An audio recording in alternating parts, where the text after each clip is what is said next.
selamat pagi Sobat Sehat Ripat, saya Dr. Alia. Hari ini saya akan mengajak teman-teman untuk berkunjung ke salah satu ruangan atau fasilitas terbaru di rumah sakit kami, yakni fasilitas hemodialisa atau cuci darah. Penasaran nggak sih gimana keseruannya? Yuk ikutin! Nah, kita sekarang sudah berada di bagian depan dari ruang hemodialisa. Jadi sekarang kita akan bertemu dengan kepala instalasi dari ruangan ini. Ada Pak Dadang. Yuk kita temuin. Halo, selamat pagi. Selamat pagi, Bu Dokter. Gimana kondisinya, sehat? Alhamdulillah sehat, Bu Dokter. Alhamdulillah. Oke, Pak Dadang, sekarang kita mau perkenalan nih sama Sobat Sehat Ripat. Mungkin boleh. Mungkin bisa perkenalan diri dulu. Oke, selamat pagi. Perkenalkan, nama saya Dadang Prianggono. Kebetulan saya sebagai kepala ruangan hemodialisis. Pada pagi hari ini kita akan melakukan bincang-bincang. Gimana, Bu Dokter?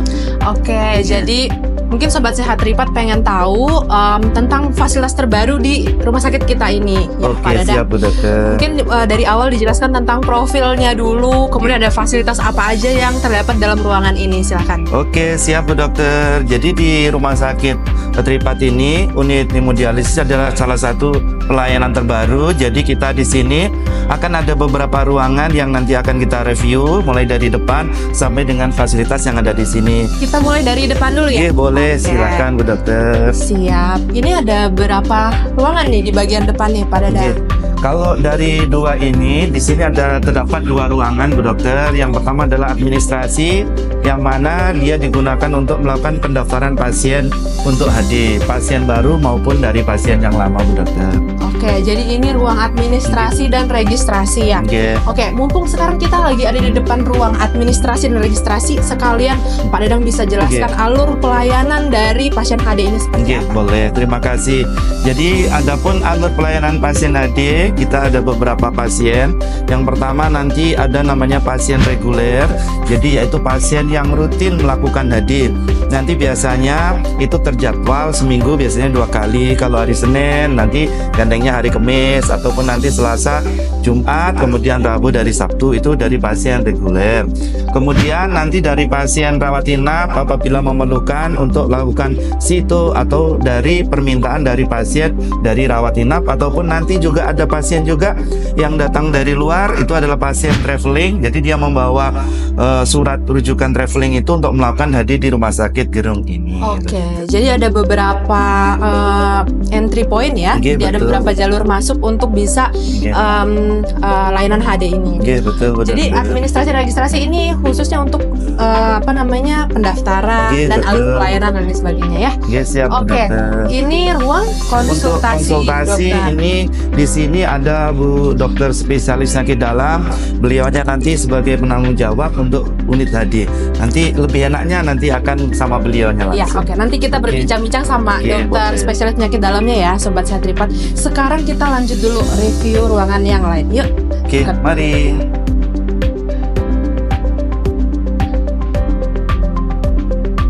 Selamat pagi Ibu-ibu.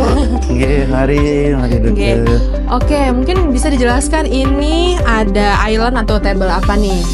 Oke, bisa saya perkenalkan. Kita mulai masuk. Di sini ada namanya nurse station. Itu untuk tempat kerja dari perawat. Adapun yang ada di sini kita ada satu tim. Jadi di sini nanti untuk telepon, kemudian untuk melakukan pencatatan, kemudian dari beberapa teman ini mungkin bisa diperkenalkan. Ada Mbak Anti, Mas Iwan pagi. Halo Mbak. Halo. Sehat ya pagi ini? Alhamdulillah. Terima kasih. Di sini nanti beliaunya melakukan entry data pasien maupun mengerjakan maupun melakukan sistem pelaporan secara online seperti ini. Oke, baik. Di sini kita lihat langsung ada berapa? 5 bed ya. Oke, yang ada di sini mungkin bisa dijelaskan dulu ada alat apa aja, kemudian fungsinya apa aja, Pak Dadang? Boleh. Jadi untuk rumah sakit Gerung ini kita mempunyai 5 mesin HD. Ada 2 jenis mesin HD. Yang pertama adalah HDMK MK1, kemudian HD MK2. Kebetulan untuk MKHD 1 kita mempunyai 4 unit mesin, kemudian untuk MKHD 2 kita punya 1 mesin. Jadi kita punya 5 mesin seperti itu. Kalau perbedaannya nih antara mesin satu dan mesin lainnya yang tadi disampaikan ada MKHD 1 dan Iya, MKHD 2 itu perbedaannya apa? Yang pertama adalah secara bentuk fisiknya dulu. Jadi ini adalah generasi terbaru untuk MKHD 2. Jadi yang pertama adalah dari fisiknya, kemudian dari kemampuannya. Jadi kalau yang MKHD 2 lebih expert hubungannya dengan pasien-pasien tersendiri untuk saat dilakukan proses HD seperti itu. Jadi udah up to date banget ya Iya, alatnya betul. dan udah advance sekali ya. Iya, betul, betul. Oke, selain dari alat HD ini, mungkin ada alat spesifik atau khusus yang lain yang ada di ruangan ini? Oke. Jadi nanti kalau yang untuk ini kan untuk melakukan langsung pelayanan kepada pasien. Jadi seperti mesin, kemudian nanti ada beberapa alat, nanti kita lebih enaknya langsung ke Yuk, alatnya. langsung ke Jadi alat. kita bisa mereview ini alat, fungsinya untuk seperti apa, gitu. Boleh. Oke, boleh. Mari. Ini yang seperti yang saya jelaskan tadi ya. Jadi ini adalah MKHD 2. Jadi ini adalah mesin terbaru dari PT ISS. Jadi yang di sini kalau kita bisa lihat, ini adalah monitornya, di mana nanti kita bisa melihat pasien itu mau ditarik berapa, kemudian nanti berapa lama dilakukan HD, kemudian dari efektivitasnya HD. Ini cuma di sini. Kemudian dari beberapa fungsi secara umum bisa saya jelaskan. Ini adalah untuk mesin. Kemudian nanti di sini ada cairan. Ini namanya cairan bikarbonat. Kemudian ini cairan asid. Ini yang mana semua diperlukan untuk proses HD. Kemudian perlu diketahui di sini, kalau ini adalah mesin, ini namanya dializer. Itu untuk melakukan pencucian, filter, penyaring dan semuanya mana-mana toksik, racun yang dilakukan cuci darah nanti diproses di sini. Kemudian kalau kita mengenal di organ manusia, kita punya ginjal, inilah kita yang ada di mesin seperti itu. Boleh ya? Oke, baik Pak Danang. Jadi bahasa awamnya mesin ini adalah mesin cuci darah. Betul. Ya? Jadi dia seperti ginjal kita tapi di luar tubuh kita. Betul. Untuk pasien-pasien yang ginjalnya mengalami gangguan atau tidak bisa menjalankan fungsinya dengan maksimal, betul ya Pak Dadang? Betul. Oke, jadi saya bicara sedikit tentang SDM yang Boleh, ada di sini ya betul. Pak Dadang. Di sini ada berapa orang Pak Dadang? Oke, jadi perlu saya jelaskan dari SDM untuk unit HD kita itu yang pertama adalah ada dokter spesialis penyakit dalam, kebetulan kita punya, yaitu Pak Dokter Omi, kemudian Bu Dokter Wulan, kemudian dari dokter umum kita punya 2 orang, yaitu Dokter Sarip, kemudian Dokter Hawari. Adapun untuk tenaga kita dari perawat, kita ada 7 orang. Kemudian yang sudah melakukan pelatihan HD kita ada 4 orang. Kemudian dari SDM pendukung lainnya kita ada 1 orang untuk tenaga administrasi. Kemudian ada 1 orang untuk tenaga ahli gizi. Kemudian ada tenaga 1 orang untuk elektromedis atau ATEM. Yang terakhir adalah dari tenaga kefarmasian kita ada 1 orang. Adapun data penunjang yang lain dari SDM kita ada CS sebanyak 2 orang. Terima kasih. Oke, Pak Dadang, berarti Sobat Sehat Tripat ini udah lengkap banget ya. Udah ada dokter spesialisnya 2, Iya, ada betul. dokter umumnya 2, perawatnya 7, dan tenaga penunjang yang lain lengkap banget, termasuk ahli gizi dan ahli farmasi. Wow, itu keren sih Pak Dadang ya. Gitu. Oke, sekarang saya pengen lihat ruangan yang lain. Mungkin ada ruangan apa lagi nih? Oke. Kalau dilihat dari sini, ini untuk penunjang atau kenyamanan kita Ruang ada. medis ya. Iya, ini ada toilet pasien, kemudian ada toilet petugas. Oke, jadi toilet pasien sama petugas dipisah sendiri, ya. betul. Terus? Kemudian di sini ada untuk gudang kotor. Jadi kita kalau misalnya pasien habis kain atau baju atau linen, nanti taruh di situ. Kemudian untuk ruang 10 juga. Jadi kita setelah melakukan pasien, kita buang cairan ataupun apa ke tempat 10 seperti Iya, itu. cocok. Memang ini ruangan harus semi steril ya, Iya, Pak Dadang. betul. Untuk menjaga supaya tidak terjadi penularan infeksi dari pasien Betul. ataupun ke pasien. Kita lanjut ke ruangan selanjutnya. Betul, Bu Dokter. Mari. Oke. Oke, jadi kita ke sini, kita paling ujung dulu Iya, ya. boleh. Nah, Jadi kita perkenalkan di sini, ini adalah namanya ruang RO, reverse osmosis, yang mana di sini ruangan yang digunakan untuk memproses air. Jadi air baku diproses menjadi air yang steril, yang sesuai saat nanti digunakan ke tubuh pasien, dia tidak ada kendala. Jadi dia untuk membantu untuk membersihkan, kemudian diproses untuk pasien cuci darah seperti itu.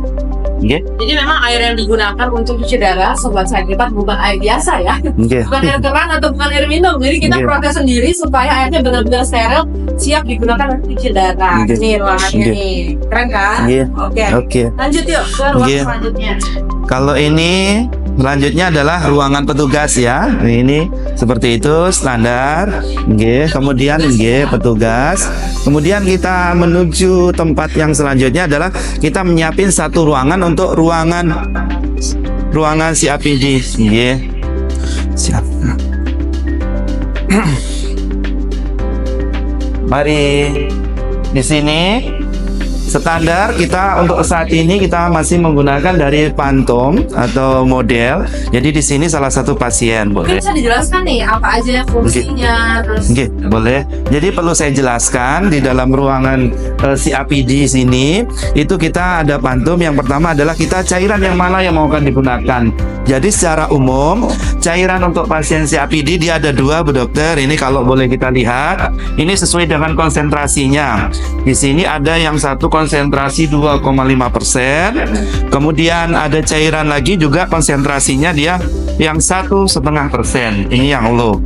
Kemudian di sini juga harus ada timbangan cairan. Nanti kalau pasiennya itu dilakukan cuci, misalnya itu cairan ganti cairan, jadi pasiennya itu nanti kelebihan atau kekurangan bisa nanti kita timbang. betul ya. Iya betul Bu Dokter. Kemudian ini ada transfer set, ini untuk ganti selanjutnya, nggih. Jadi ini harus posisi juga steril saat selalu menggunakan, nanti saat menggunakan juga harus diganti, betul. Kemudian ada handscoon, kemudian ada scrub dan tisu. Kemudian Oke, baik. Untuk ruang sebelahnya ini ruang ini ruang infeksius, ruang isolasi, nggih betul. Seperti memang butuh sekali ruang isolasi. nggih betul Bu Dokter. Untuk mencegah penularan, sekali lagi untuk mencegah penularan kalau misalnya ada pasien-pasien yang sangat infeksius ya, Nggih. agar tidak menularkan ke pasien yang lain. Yang betul. Mari Bu. Oke, mungkin kita sekarang balik ke ruang konsultasi ya, karena Nggih. kita mau Boleh. ngobrol sama Nggih boleh. gagal ginjal, apa itu hadir dan bagaimana cara kerjanya. Yuk, sekarang saya sudah bersama dengan dokter spesialis penyakit dalamnya. Mungkin dokter Ram bisa memperkenalkan dirinya. Baik, halo Sobat Tripat. Perkenalkan saya Dr. Wulan, spesialis penyakit dalam yang bertugas di RSUD Patut Patuh Pacu. Oke, jadi Dokter Ulan adalah satu dokter spesialis penyakit dalam yang bertugas di instalasi hemodialisis kita yang baru ini ya. Jadi sekarang pagi ini kita akan bertanya ya beberapa pertanyaan informasi dasar mengenai fasilitas hemodialisa dan pasien-pasien hemodialisa. Ya, jadi mungkin pertanyaan pertama nih Bu Dokter, pertanyaan dasar dulu ya Dok ya. Apa sih itu hemodialisa atau cuci darah? Betul, hemodialisa atau yang biasa orang kenal dengan cuci darah itu merupakan salah satu terapi pengganti ginjal, di mana dia menggunakan alat khusus untuk mengatasi gejala dan tanda-tanda akibat dari penurunan fungsi ginjal. Oke, jadi bahasa awamnya seperti menggantikan fungsi ginjal tapi di luar tubuh kita. Betul, betul. Nah, untuk tujuannya sendiri dan manfaatnya sendiri nih Bu Dokter, mungkin bisa dijelaskan ke Sobat Saya Berita.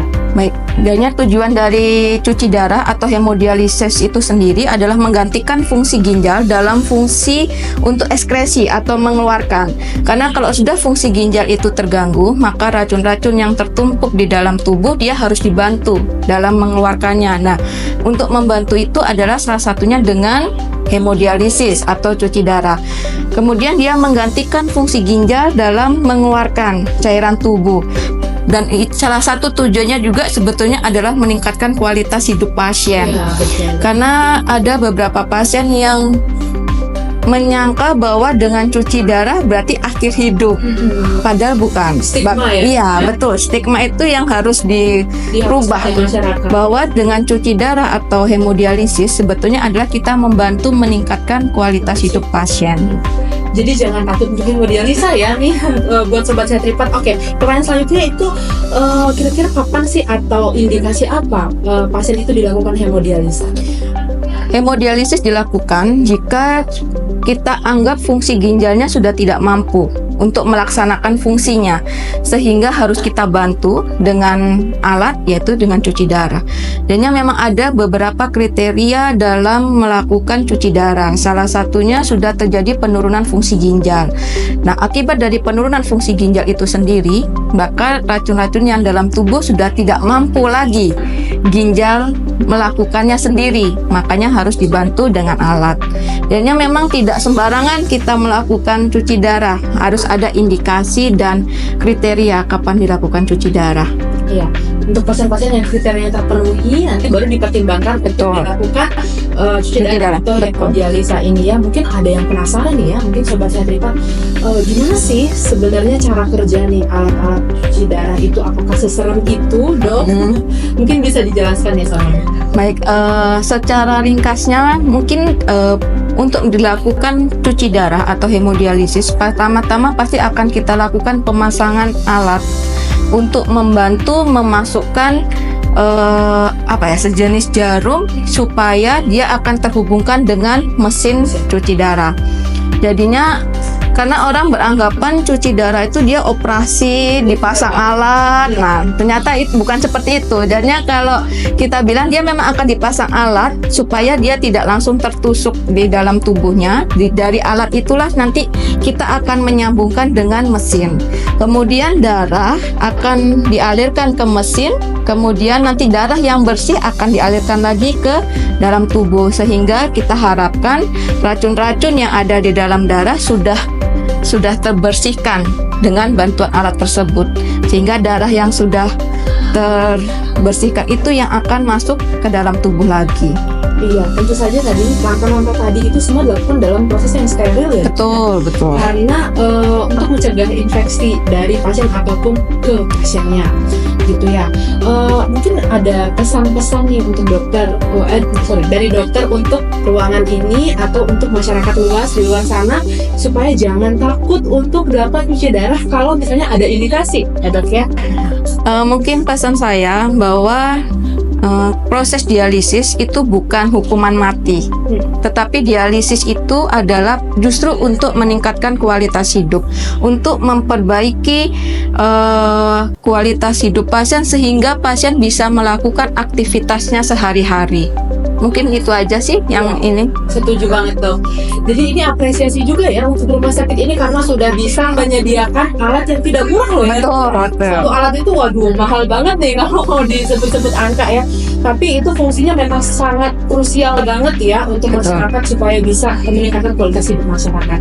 Oke Dok, terima kasih ya Dok ya Sama-sama, sudah sharing Dok. sama kita. Semoga dokter selalu dalam keadaan sehat. Amin, terima Bisa kasih. bermanfaat untuk masyarakat khususnya Lombok Barat. Ya. Baik, terima kasih. Selamat pagi dokter. Pagi.